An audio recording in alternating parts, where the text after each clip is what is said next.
Hi there, it's Peter Johnson here and welcome to the top of beautiful Mount Dandenong in great sun here. We're a day or so away from winter and we've got a great backdrop here to look down on the city of Melbourne. And we'd like to welcome you to our $1 Million Plus Business Series. Yes, 95% of all businesses fail in their first 5 years. And obviously you're here because you want to be one of the 5% that don't just last beyond 5 years, but you turn into an actual thriving, highly profitable enterprise. So when you started your business, whether you bought it from someone or you started it up from scratch, you probably come from being a tradie, or you were an employee, or you may have been a manager somewhere, or even in executive management in a corporate situation.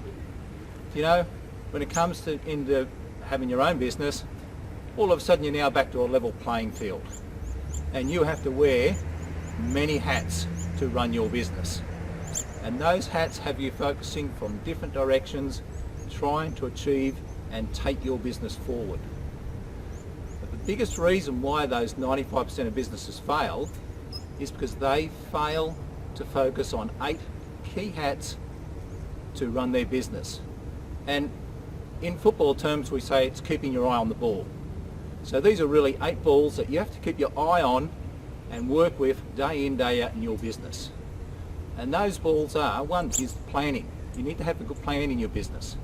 2 is time management. And you can't do time management without the planning first. So you have to plan and then have time management. Then we've got to get into marketing. We've got to communicate our message out there to bring people into our business. Once we've got them coming in, we need the 4th ball in place, sales. We need to be able to sell and turn those leads that we generate into sales. But on top of that, as a business owner, you need to know how to manage sales as well, and that's very important.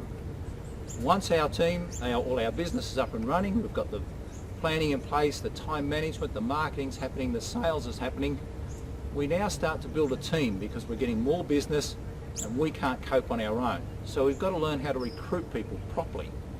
And if you can't do that properly, you start to get a mediocre team and your business starts to fail. Once you start bringing your team in, the 6th step, or 6th ball in our process, is leadership. Your leadership skills. It's very important that you actually develop those skills to manage and lead your team to create that successful business. Then we look at sustainability. Sustainability is about now turning your business into something that can operate without you being there 24 hours a day, 7 days a week. So as you can have a holiday, or you can have a day off with the family and the business still runs. Then the 8th one is the very important one. That's investing your profits. Instead of being like a lot of businesses that the owners just simply spend the profits out of the business on bigger cars and holiday homes and boats, and then when something goes wrong it all disappears, your business will never make you wealthy. Investing the profits out of your business into income generating assets, that's what will make you wealthy and will sustain you having those great holidays, those great cars and boats, everything that you want forever and a day. So they're the 8 key balls that you need to keep your eyes on and focused on and working with every day in your business. And that's the ones that people drop and why they fail over the 5 years. The first 4 are about getting up and going and then continuing. The second 4, recruiting, leadership, sustainability and investing profits, that's what will take you beyond 5 years, is being able to build your business to keep going. Now, in our series, we want to show you what you need to do to have these 8 key balls in place. And you need to know and understand the fundamentals on how all these different steps work. But then, after that, we want you to actually then look at bringing team in and have them doing this work and keep an eye on these balls. Now, the key is, if you don't know the fundamentals and how each one should operate, how can you ensure someone else is doing it properly? i.e. a marketing company, you bring them in to do the marketing for you. How do you know that they actually have developed something that's going to work for you? If you can understand the fundamentals of marketing, then you can look at what they presented to you and say, yes, I think that will work, or no guys, I think you got it wrong. And it's very important. So this series is all about 2 key things for you.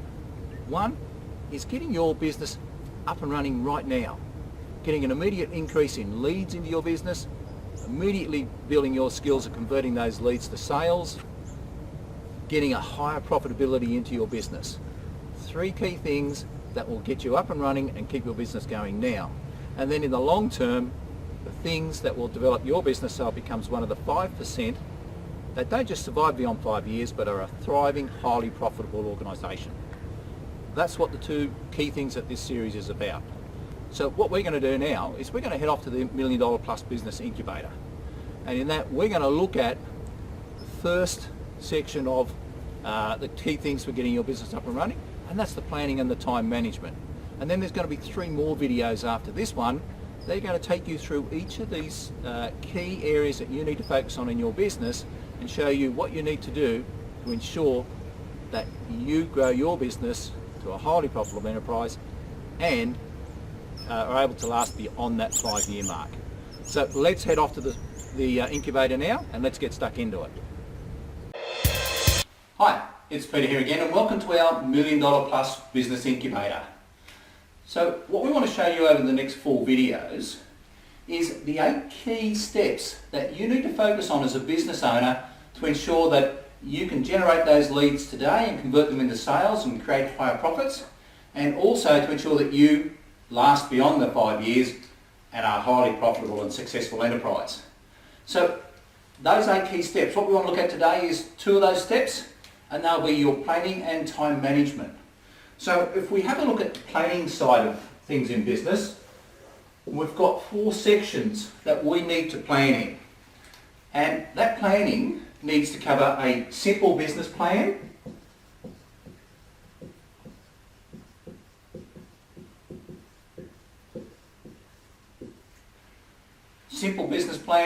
not a convoluted 60-page manual or anything like that, just a simple plan. We need to have a financial plan.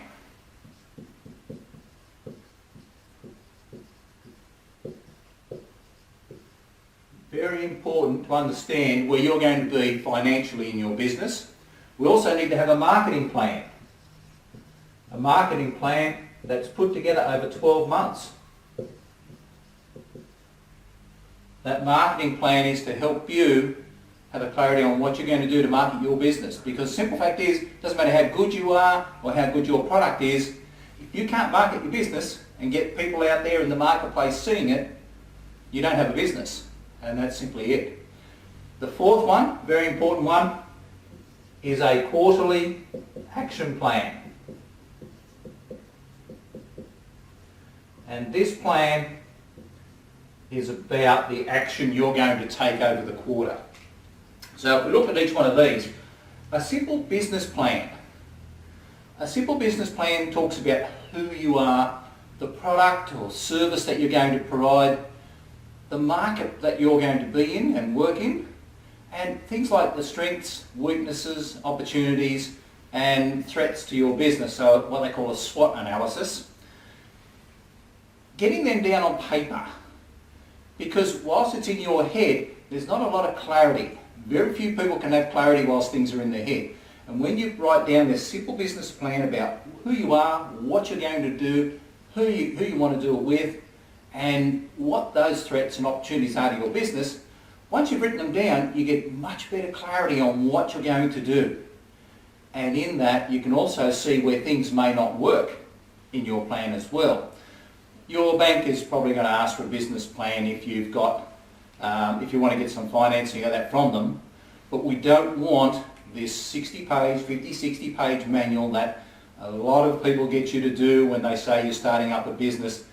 That actually doesn't mean a real lot, and it just sits on a bench over there, gathers dust all the time. A simple business plan that gets it out of your head and some clarification on what you're going to do. Then your financial plan.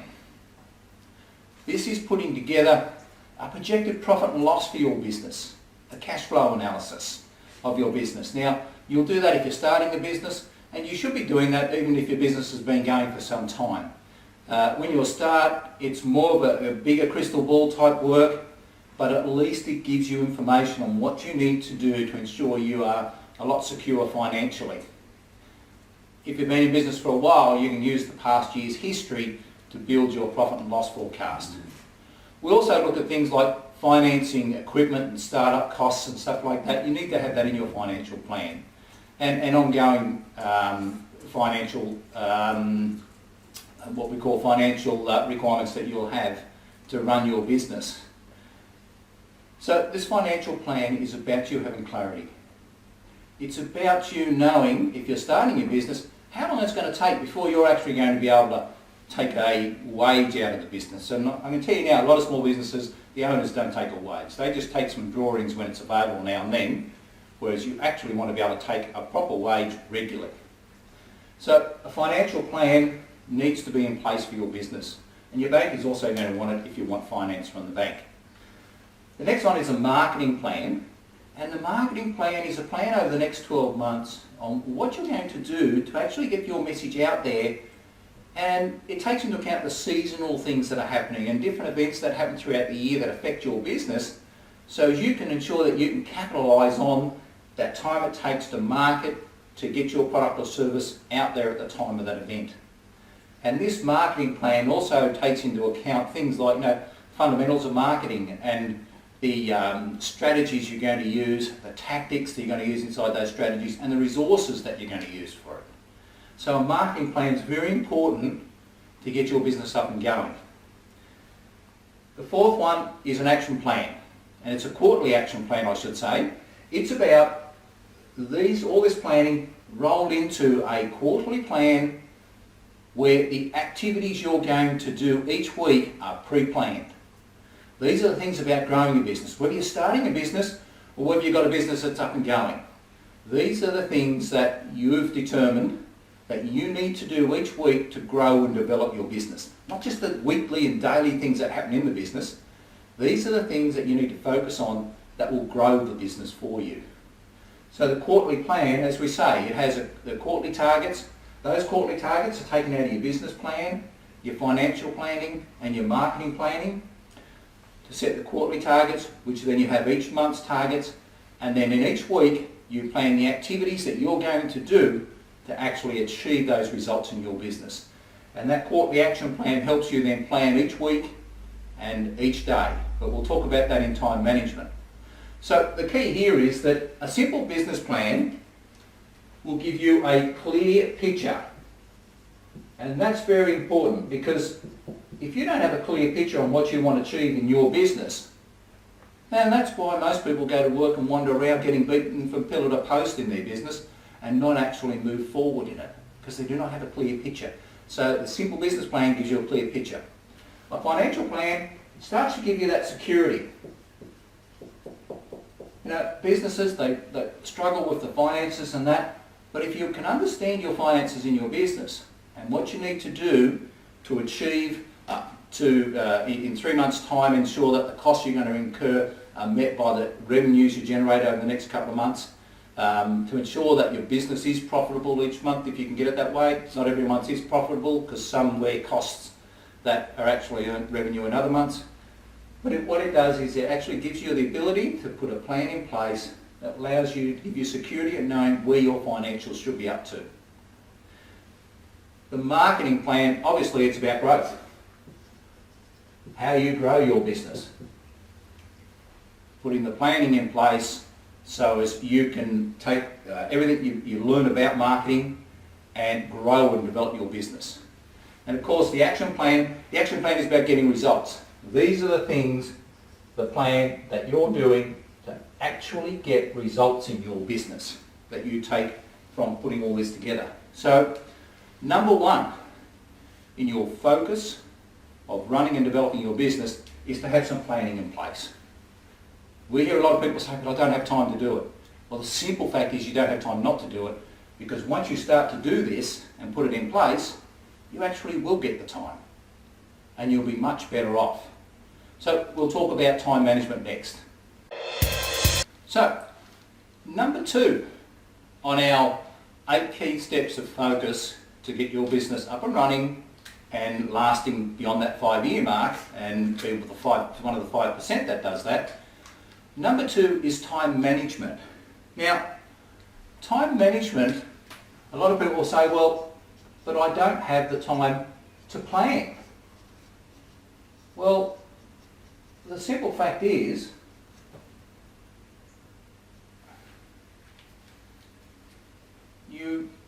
you'll never have the time to plan. You just simply have to sit down and plan, that's it. Because if you're trying to manage your time without a plan, it's not going to work. Because time management, I suppose the best way I could put it is, many years ago doing a time management course, I were asked the actual, what is the, how would you describe time management? And you come up with all these different answers in your head. But the definition that was given in that course, and it's one I've stuck with ever since then, is time is a series of events, one after the other.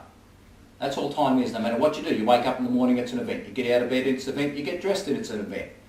It's just a sequence of events that are happening in your life. And the only way you can control time then is to control those events. And the key is to make sure that those events that you are doing are the things that are the most important events towards achieving what you want to achieve. And that's how you can control time. So you have to have a plan. You have to understand what it is that's important to you. So when you put that business plan together that we talked about in the first step, and the financial planning and the marketing and the quarterly action plan, it now gives you the goals and targets that you need to focus on and the activities you need to do and do first in your day. So time management, three key components of time management. And your first one is, we've already talked about it, your quarterly action plan. That's your first component, understanding what it is the targets are for the next 90 days. And we focus on the next 90 days because the simple fact is, your focus needs to be on what you're doing right now, not what you're doing next year or the year after. It's like when you take a holiday. If you want to go from Melbourne to Cairns for a holiday, you can do all your planning, where you've got to go and where you're going to stop, but the simple fact is, if you're not focused on exactly looking out that window of your motor vehicle and watching whatever you can see in front of you, if that's not what you're watching and focused on, then you're going to have an accident and you're not going to get on your holiday. So this is about focusing you into where you need to have your main focus on what activities you're doing. The next part of the planning is a weekly planning. Planning out your week. It's very important. Taking your quarterly plan, what's happening in your family life, the appointments and planned default appointments that you have in the next week, your to-do list, and putting it all together and sitting down for only about 20 or 40 minutes, because this stuff doesn't take a lot of time. Once you're established and rolling, it doesn't take a lot of time, and that's what people don't understand. And you put together this just simply weekly plan before the week starts. No point doing it halfway through the week, or you can plan the rest of the week, but the key is from the Friday evening or till the Monday morning, or from whatever day your week ends till the next week starts, you take about 20 to 40 minutes and sit down and say, okay, what am I doing over the next week? And you'll have a default diary, which is a plan that says these are the things I do on certain days as overall activities. You might break your activities down into categories: admin, marketing, sales, product or service development, personal development, and there may be some other categories that you have. And you can nominate times during the week when you do those. And they depend on what type of business you've got, what happens, how much time you've got, but you can create a basic default planning system for your week that you can now sit down and plan those activities. If you've got a marketing activity on your quarterly plan, you can now put that into, say, Monday morning when you do your marketing. So any activities go in there, and you might do a bit more marketing on later Wednesday afternoon, so you'll put it in there. So all of a sudden you know my marketing's covered. My sales, you put any sales activity into your sales times. Any admin, well, I do my admin at a certain point in time. That's if I'm doing it, unless I start to outsource the admin, there'll still be some that you've got to do. So what we're doing is we're creating a structured week in which you can put these events into and know that you've got it covered, and you don't have to worry about, oh, I've got to get this done this week, I've got to get that done. Well, that's okay, I'm doing that on Thursday, or I'm doing that on Friday, and you allocate the time to do it on those days. So a weekly plan, when I think about what a lot of my clients say to me and with my weekly plans, is they talk about how much in control they feel with their business, how things don't interrupt them so much, and when they do get an interruption, they can actually deal with it a lot better, and how much more they get done. I had a client the other day actually who has a gym, and as we've got this quarterly planning process into his business and his weekly planning, he said he feels a bit cheated now because he's actually got more hours left in his day, and yet he's doing more than he used to do. And all he's doing is having a greater clarity of what he's planning to do in his business and when he does it. Out of the weekly plan, we then step into, naturally, the daily plan. And the reason you have a daily plan is because of the fact that today is the only day that you can do anything about achieving what you want to achieve.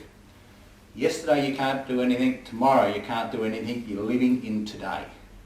And when we put together our daily planning, using again our diary, our to-do list, our quarterly planner, activities that are happening in our family during the week, understanding those because that's just as important as your business. And even your personal stuff, if you're in Rotary or service clubs or football clubs, stuff like that, they all come into the planning so as you can ensure that you've got your day clearly planned. The late Jim Rohn had a great quote, and his quote was, "Never start your day until it is finished." Never start your day until it is finished. And what he meant there was making sure you've got every bit of your day planned before you start it. And plan the night before. That way you don't wake up all hours of the morning, 2:30, 2:36, 3:42, all those times when you wake up and the things are going through your head. And then when you do eventually wake up in the morning, you're tired. You go to write down what you're thinking about and you couldn't think of it. You can stop that by simply doing your plan the night before. I was together with a couple of Rotarians the other day, and they were talking about how at the end of every day before they finish work they actually do their to-do list for tomorrow, and they've got their plan ready to go. And it was just, it's interesting when you're sort of sitting there, standing there or sitting, and you hear that conversation going on just beside you about people talking about what they do. And you know, those two people, they get a lot done. And they're very organised, and they just get heaps of work done. Not just at work, not just in their personal life, but in their overall community service that they do. So, daily planning.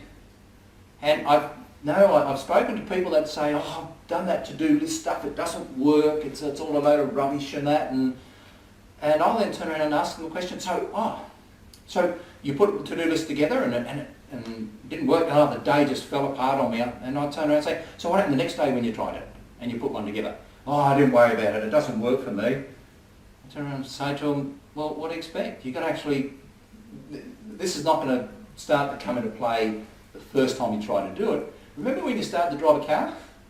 How terrible you were driving the car? Until eventually you got better, and nowadays it's second nature? This is the same with all this. You need to work on it and work at it, and it becomes very easy to do and very easy to be in control. You know, when you've got a quarterly plan, you've got great clarity over that quarter. You know exactly what you're going to do, and you don't chop and change. You don't go out to an event and hear about this new marketing idea and then come back and implement it into your business. That's crazy. We see people do that all the time, and the next week they've heard of another one, so they try to do it, and 2 weeks later they've heard of something different. Nowadays there's so much bombarding you, it's crazy. A quarterly plan gives you clarity. Stick with that plan for that 3 months. Make it work. Doesn't always work sometimes. Some things don't work in business. But there's plenty of things that do, and they're what make up for the ones that don't. So that quarterly plan gives you the clarity on what you're doing. The weekly plan gives you confidence. When I was thinking of a word, what it does for you, it's confidence about being in control of what's happening and how good you feel during the week. A weekly plan makes you absolutely confident. A daily plan gives you that focus to get the results.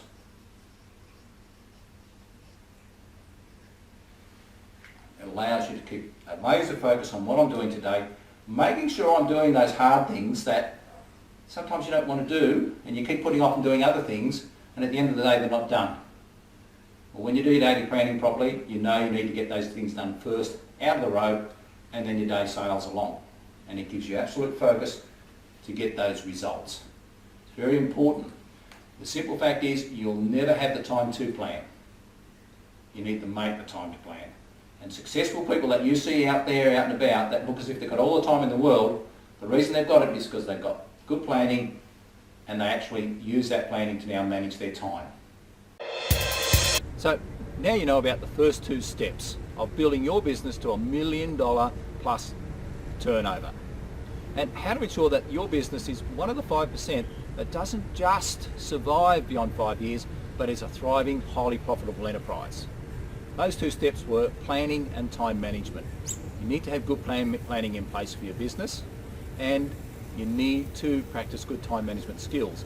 And time management will not work until you've done the planning, because time management is based around ensuring that you clearly understand what it is you're needing to achieve in your business. So in the next session, we're going to discuss marketing, and I'm also going to send you our daily planning checklist to help you with your time management. In this series, there's only a limited amount of time for me to show you how to work in each of these areas. And I wish I could go through more, but the simple fact is the videos are limited by time. But you know what? If you want to go further and learn more on how to get control of your time, how to generate more leads into your business than you can handle, how to convert more of those leads into sales, and how to get a highly profitable business, and be one of those 5% that survive beyond 5 years, you should attend one of our free live webinars. These webinars are our $1 million plus business webinars, and they're being held shortly. So check out the email that this video came on, and you'll see 2 links to registrations to the webinar, one for the morning session and one for the evening session, and just simply register to attend, and we'll see you there.